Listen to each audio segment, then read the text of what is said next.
3 رمضان المبارک کو ان کا وصال ہے، دوسرا اس وقت امت کو اسوہ بطول کی بہت زیادہ ضرورت ہے۔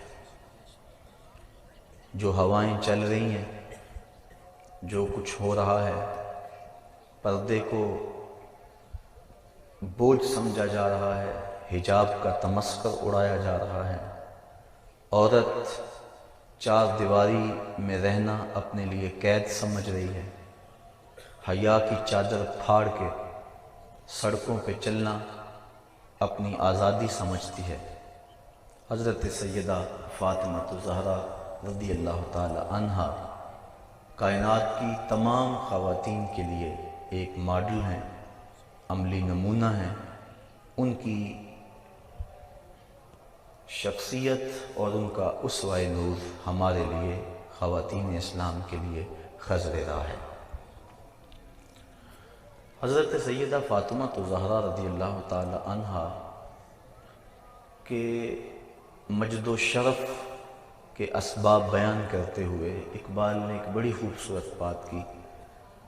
فرماتے ہیں مریم از یک نسبت عیسیٰ عزیز، از سے نسبت حضرت زہرا عزیز۔ مریم ایک نسبت سے عزیز ہیں، اور وہ یہ کہ وہ حضرت عیسیٰ علیہ السلام کی والدہ ماجدہ ہیں، لیکن حضرت فاطمہ کو 3 نسبتیں حاصل ہیں۔ پہلی نسبت نور چشم رحمت للعالمین، آن امام اولین و آخری۔ دوسری نسبت بانو آن تاجدار حل عطا، مرتضی مشکل کشا شیر خدا۔ اور تیسری نسبت مادر آن مرکز پرکار عشق، مادر آن قافلہ سالار عشق۔ اقبال کہتا ہے کہ مریم عیسیٰ کی ماں ہے، اور اللہ نے قرآن میں ان کے قصیدے بیان کیے، اور حضرت زہرا کو 3 نسبتیں ہیں کہ ایک تو وہ رسول خدا کی بیٹی ہیں، دوسری نسبت کہ وہ علی المرتضیٰ مشکلات کے پردوں کو چیرنے والے حل عطا کی زوجہ ہیں، اور تیسرا حسین ابن علی کی ماں ہیں، جو عشق کی پرکار کا مرکز ہے، اور جو کائنات کے عظیم وہ امام ہیں کہ جنہوں نے اپنا سر تو کٹا دیا لیکن اسلام کا پرچم جھکنے نہیں دیا۔ اللہ کے محبوب علیہ السلام نے فرمایا فاطمہ تو بدعۃ منی، فاطمہ میرے جگر کا ٹکڑا ہے۔ یہ اس دور میں کہا جب بیٹیوں کو زندہ درگور کر کے باپ فخر کرتے تھے۔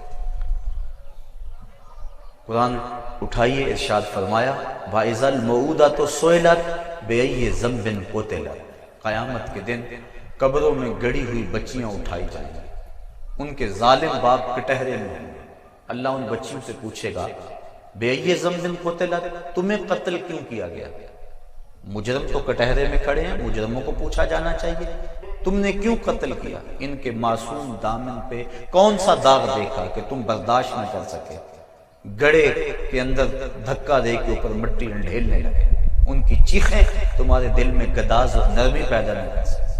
پوچھا تو ان سے جانا چاہیے تھا کہ تم نے کیوں انہیں قتل کیا، لیکن وہ کھڑے ہیں، بچیوں سے پوچھا جا رہا ہے بِأَيِّ ذَنبٍ قُتِلَتْ، تمہیں قتل کیوں کیا گیا؟ تو حضرات علماء فرماتے ہیں بیٹیوں کا قتل اتنا گھنونا جرم ہے، اللہ تعالیٰ ان کے ظالم باپوں سے بات کرنا بھی گوارا نہیں کرتا۔ تو یہ ہے عرب کا معاشرہ کہ بیٹیوں کو زندہ درگور کیا جا رہا ہے۔ اس دور میں آج میں اپنی بیٹی کے لیے محبت کا کوئی جملہ بولوں، آپ اپنی بیٹی کے لیے کوئی پیار بھری بات کہہ دیں تو یہ بڑی بات نہیں ہے، کیونکہ اس دور میں بیٹی سے پیار باپ کے سینے میں کوٹ کوٹ کے دھرا ہے۔ تبھی تو بوڑھا باپ اپنی جھکی ہوئی کمر پہ بوریاں لاد لاد کے مزدوری کر رہا ہے کہ میں نے بیٹی کے ہاتھ پیلے کرنے۔ جوان بھائی فیکٹری میں اوور ٹائم لگا رہا ہے کہ میں نے اپنی بہن کی شادی کرنی۔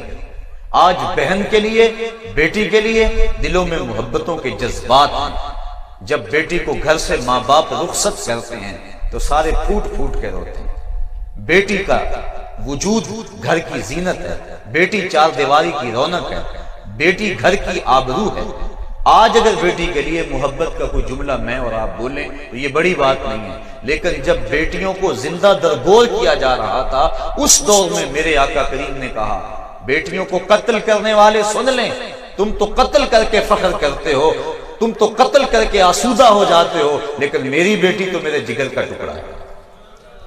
حضور نے یہ محبت دی۔ جب سیدہ فاطمہ حضور علیہ السلام کی خدمت میں حاضر ہوتی تو حدیث میں آتا ہے فَأَجْلَسَهَا فِي مَجْلَسِهِ، حضور انہیں اپنی مسند پہ بٹھا کے اٹھ کے استقبال کہتے مرحبا کہہ کے پکارتے۔ اللہ اکبر۔ اور سیدہ فاطمہ الزہرا رضی اللہ تعالی عنہا نے بھی اپنے باپ کے ساتھ محبتوں کی جو داستانیں رقم کی ہیں، باپ اور بیٹی کا رشتہ، اللہ اکبر۔ نبوت کا آغاز ہوا تو یہ پھول کھلا۔ 41 سال عمر ہے حضور کی کہ سیدہ فاطمہ الزہرا کی ولادت باسعادت ہوئی، اور پھر 3 سال تک اللہ کے محبوب خاموشی سے تبلیغ کرتے رہے۔ پھر جب حکم ہوا لوگوں تک پیغام پہنچائیں، دعوت رشد و ہدایت دی جانے لگی، لوگوں نے حضور کے ساتھ جو سلوک کیا کوئی بھی اہل ایمان اس سے بے خبر نہیں۔ کھدے ہوئے گڑے، بچھتے ہوئے کانٹے، اجریاں، کیا کچھ نہیں کیا گیا، کن کن راہوں سے حضور نہیں گزرے۔ آج تو ہمارے لیے دین بڑا آسان ہے، ہم مسجد میں آئے تو اے سی لگے ہوئے تھے، سردیوں میں گرم پانی دستیاب تھا، ہمارے لیے قالین بچھے ہوئے تھے، ہم نے مشکل نہیں سہی اس دین کے لیے۔ لیکن پوچھو ان سے جنہوں نے اس دین کے لیے طائف کے بازاروں سے اپنے پتھر کھائے، اس دین کے لیے انہوں نے دکھ سہے، اذیتیں سہی، حضور علیہ السلام پر اجری ڈال دی جاتی رہی۔ حضرت سیدہ فاطمہ الزہرا رضی اللہ تعالی عنہا نے جب دیکھا ننھی عمر ہے، 9-10 سال کی عمر ہے، کہ دیکھا کہ کافر حضور کے جسم اطہر کے اوپر اجری ڈال گئے، تو وہ آئیں اور حضور کے سر سے اجری کو اتارا اور سر انور کو دھو رہی ہیں اور ساتھ رو رہی ہیں۔ کبھی حضور کے جسم پر اس قدر پتھر مارے جاتے ہیں کہ جسم لہو لہان ہو جاتا ہے، خون رکنے نہیں پاتا۔ معصوم بچی حضرت سیدہ فاطمہ الزہرا رضی اللہ تعالی عنہا، وہ چٹائی جس چٹائی پہ سجدے کیا کرتی تھی، کھجور کا بنا ہوا وہ مصلی، اس کو جلا کر اس کی راکھ حضور کے زخموں میں ڈالتی ہیں تاکہ حضور کا خون رک جائے۔ آقا کریم علیہ السلام سے کبھی شکوہ نہیں کیا۔ بیٹیاں باپ سے مطالبہ کرتی ہیں، لیکن تاریخ بتاتی ہے کہ سیدہ فاطمہ حضور سے کبھی کوئی مطالبہ نہیں کیا۔ ایک دن انتہائی بے تابی میں حضور کی خدمت میں حاضر ہوئی، آقا کریم علیہ السلام سے عرض کی کہ حضور بھوک اس قدر ہے کہ مجھ سے اب برداشت نہیں ہو رہی، آپ اللہ کی بارگاہ میں دعا کریں کہ میرے اس دکھ کا مداوع ہو جائے۔ آقا کریم جب بیٹی کو بھوک اور پیاس کی حالت میں تڑپتے ہوئے دیکھا، کونین کے خزانوں کا مالک اگر چاہتا تو جنت سے خوشے حضور کھینچ کے زمین پہ لے آتے اور فاطمہ کا گھر پھلوں سے بھر دیتے، انہیں ایک لمحہ کی بھوک بھی برداشت نہ کرنا پڑتی، لیکن آقا کریم نے سیدہ فاطمہ کی پشت پہ ہاتھ پھیرا اور ساتھ دعا دی، اے اللہ میری بیٹی فاطمہ کو بھوک ستایا نہ کرے۔ سیدہ فرماتی ہیں کہ بھوک تو موجود رہتی، لیکن بھوک کی وجہ سے وہ جو تکلیف کا احساس ہوتا وہ ختم ہو گیا حضور کے ہاتھ پھیرنے کی وجہ سے۔ اللہ اکبر۔ تو آقا کریم علیہ السلام کی یہ شہزادی گھر میں کئی دنوں فاقوں سے کاٹ دیتے ہیں۔ امام منذری نے الترغیب والترہیب کے اندر لکھا ہے کہ ایک دن محبوب خدا صلی اللہ علیہ وآلہ وسلم بھوک کی شدت میں مسجد نبوی سے باہر نکلے، آگے شیخین کھڑے تھے، 2 اور صحابی اور موجود ہوئے، چلتے چلتے حضرت ابو ایوب انصاری کے گھر کے قریب سے گزرنے لگے تو وہ خوشبو رسول سونگ کے جلدی گھر سے باہر آ گئے۔ آقا کریم علیہ السلام سے عرض کی حضور آپ میرے مہمان بن جائیں، چند لمحوں کے لیے مجھے میزبانی کا شرف بخش دیں۔ آقا کریم فرمایا ابو ایوب تمہاری مرضی۔ وہ حضور کو گھر لے گئے، چٹائی بچھائی، بٹھایا، بکری کا بچہ ذبح کر کے اہل خانہ کو دیا، جلدی کھانا تیار کرو، میرے آقا کو بھوک لگی۔ امام منذری لکھتے ہیں کہ جب واپس حضور کی خدمت میں حاضر ہوئے، گھر والوں کو کھانا بنانے کا کہنے کے بعد، تو کیا دیکھا کہ حضور کے چہرے پہ آثار نقاہت ہیں، بہت زیادہ کمزوری کے آثار ہیں۔ جلدی سے گئے، کہیں سے کھجوروں کا ایک خوشہ لے آئے اور حضور کے سامنے رکھتے ہوئے عرض کی حضور کھانا پکنے میں دیر ہے، اتنی دیر تک یہ کھجوریں تناول فرمائیں۔ پھر تھوڑی دیر کے بعد کھانا جب دسترخوان پہ لگ گیا، آقا کریم علیہ السلام کی نظر جب کھانے پہ پڑی تو حضور کی آنکھیں چھم چھم برسنے لگی۔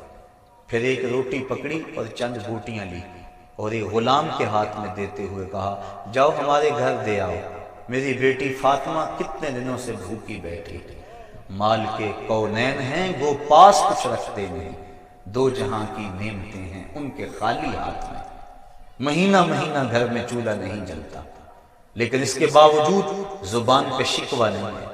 بیٹی جب گھر سے چلتی ہے، آج تو بیٹیاں اپنے باپ سے خود جہیز کا مطالبہ کرتی، ایک معاشرے کا یہ روگ کہ غریب کی بیٹی کو قبول کرنے کو تیار نہیں، جہیز کی لعنت نے معاشرے کو ایسا جکڑا ہوا ہے کہ گھروں میں بیٹیاں بوڑھی ہو رہی ہیں، ماں باپ ان کی نیندیں اچاٹ ہیں، لیکن دوسری طرف بیٹی بھی مطالبہ کرتی ہے کہ مجھے یہ چاہیے اور مجھے وہ چاہیے، لیکن دنیا دیکھے اس منظر کو، جب دو جہاں کے سردار کے گھر سے آقا کریم کی بیٹی گھر سے نکلتی ہے تو جہیز ان کے پاس کیا ہے؟ ایک مشکیزہ، ایک چکی، ایک آفتابہ، ایک چٹائی کھجوروں کی، یہ ہے ان کا اثاثہ، یہ ہے ان کا سامان جو لے کر حضرت علی المرتضیٰ کے گھر میں پہنچتی ہیں، اور پھر وہاں جا کر چکی پیس پیس کے گزر اوقات کی جا رہی ہے، مشکیزہ کندھے پہ اٹھا اٹھا کے یہاں نشان پڑ گئے، چکی پیس پیس کے ہاتھ میں چھالے پڑ گئے، سارا دن چکی پیستی ہیں اور ساری رات مصلی بچھا کے عبادت کرتی ہیں۔ آج کی عورت کہتی ہے میرے گھر کے کام کاج بڑے ہیں، میرے پاس وقت نہیں ہے، میرے بچے زیادہ ہیں، میرے پاس وقت نہیں ہے کہ میں نماز پڑھ سکوں، بار بار بچے پیشاب کر دیتے ہیں، کیسے میں صفائی و ستھرائی رکھ سکتی ہوں؟ آؤ سیدہ فاطمہ کی چوکھٹ پہ آؤ، حسنین کی تربیت بھی ہو رہی ہے، مولا علی کی خدمت بھی ہو رہی ہے، اور چکی پیس پیس کے آٹا تیار بھی ہو رہا ہے، مہمانوں کو کھانے بھی بھیجے جا رہے ہیں، اور جب رات پڑتی ہے تو ساری رات مصلی پہ گزار دیتی ہے۔ اور ذوق بندگی کیا ہے؟ عرض کرتی ہیں اے اللہ تیری راتیں اتنی چھوٹی ہیں کہ تیری بندی کا ذوق بندگی ہی پورا نہیں ہوتا، ابھی ایک سجدہ کرتی ہوں کہ رات ختم ہو جاتی ہے، ایک رات ایسی لمبی بنا دے تیری بندی جی بھر کے تجھے سجدہ تو کر لے۔ یہ ہے عبادت، یہ ہے ان کے شب و روز اللہ کے حضور سارا دن روزے میں اور ساری رات قیام میں گزار دیتی ہیں۔ ایک دن حضرت علی المرتضیٰ گھر آئے، دیکھا کہ ہاتھوں میں چھالے پڑے ہوئے، ایک غزوے سے حضور واپس پلٹے تھے، بہت سارے غلام اور لونڈیاں مال غنیمت میں آئے تھے، خیال کیا کہ ایک لونڈی اگر ہمیں گھر کے کام کے لیے مل جائے تو کام آسان ہو جائے گا، کہا جاؤ اپنے باپ سے ایک لونڈی مانگ لاؤ۔ سیدہ فاطمہ الزہرا حاضر ہوئی، لیکن زبان سوال نہ کر سکی۔ آقا کریم نے پوچھا بیٹا کدھر آئے تھے؟ کہا حضور یوں ہی سلام کرنے آ گئی تھی، واپس چلی گئی۔ حضرت علی المرتضیٰ نے دیکھا، کہا اس در سے تو کبھی کوئی خالی نہیں پلٹا، لگتا ہے تم نے حضور سے عرض ہی نہیں کی۔ کہا میں ہمت نہ کر پائی، کہا چلو میں تمہاری ترجمانی کرتا ہوں۔ حضرت علی المرتضیٰ اور حضرت فاطمہ الزہرا رضی اللہ تعالی عنہ حضور کی چوکھٹ پہ آ کھڑے۔ آقا کریم نے پوچھا، بتایا حضور یہ حالت ہے، ہاتھوں کے چھالے، ساری رات عبادت میں گزرتی ہے اور دن چکی پیس پیس کے یہ حال ہے، وقت نہیں، فرصت نہیں، اگر ایک لونڈی آپ اپنی بیٹی کو عطا کر دیں تو کام کاج میں معاونت ہو جائے گی۔ اب آقا کریم کہ ہاں لونڈیوں کی کثرت ہے، قطاریں لگی ہوئی ہیں اور بیٹی دروازے پہ کھڑی ہے۔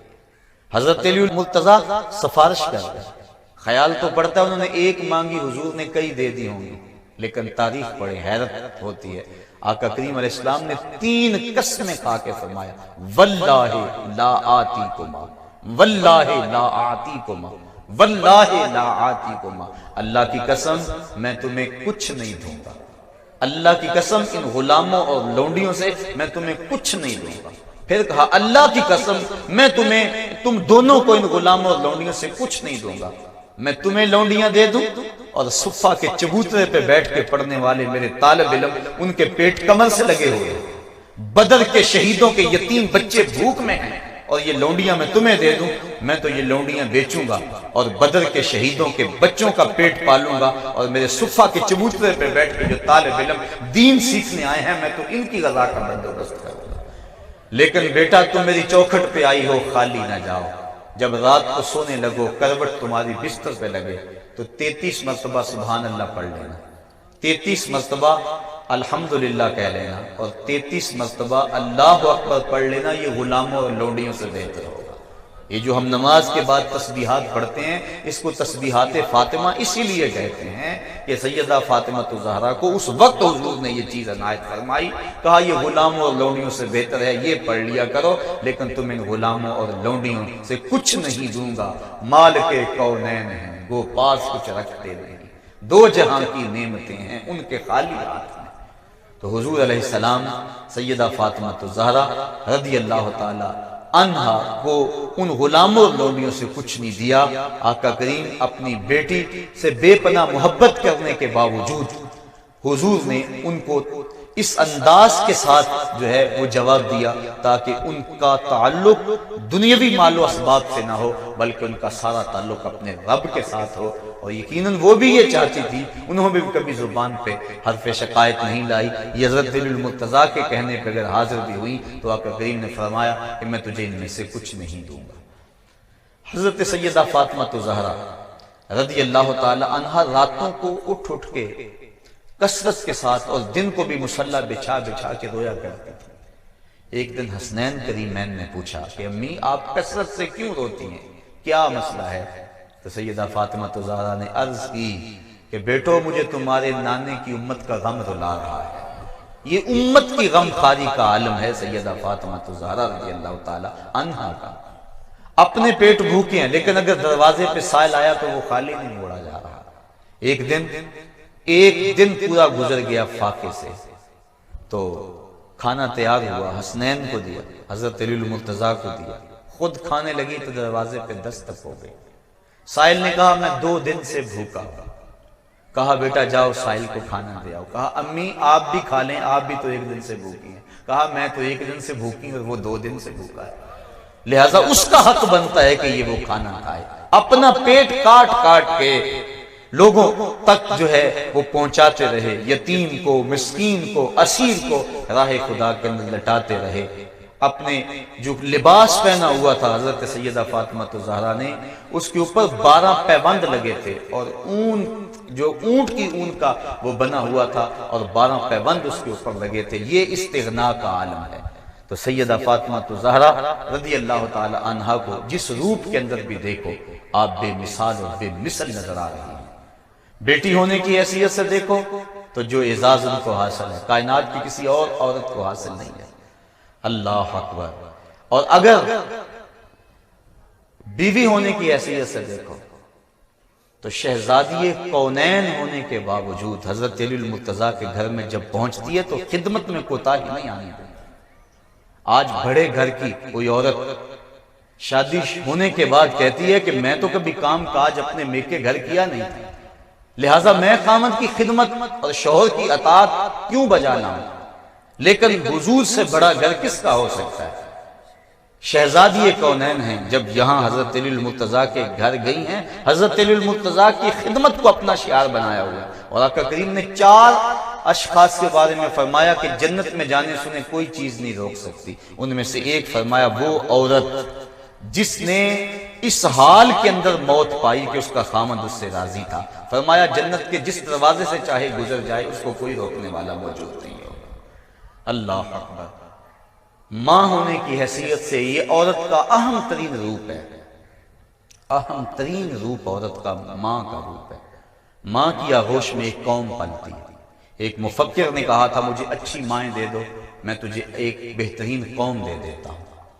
تو ماؤں کے لیے اسوہ اگر ہے تو وہ سیدہ فاطمہ الزہرا کا روشن اسوہ ہے۔ اقبال کہتا ہے مزرعے تسلیم را حاصل بطول، مادرا را اسوہ کامل بطول۔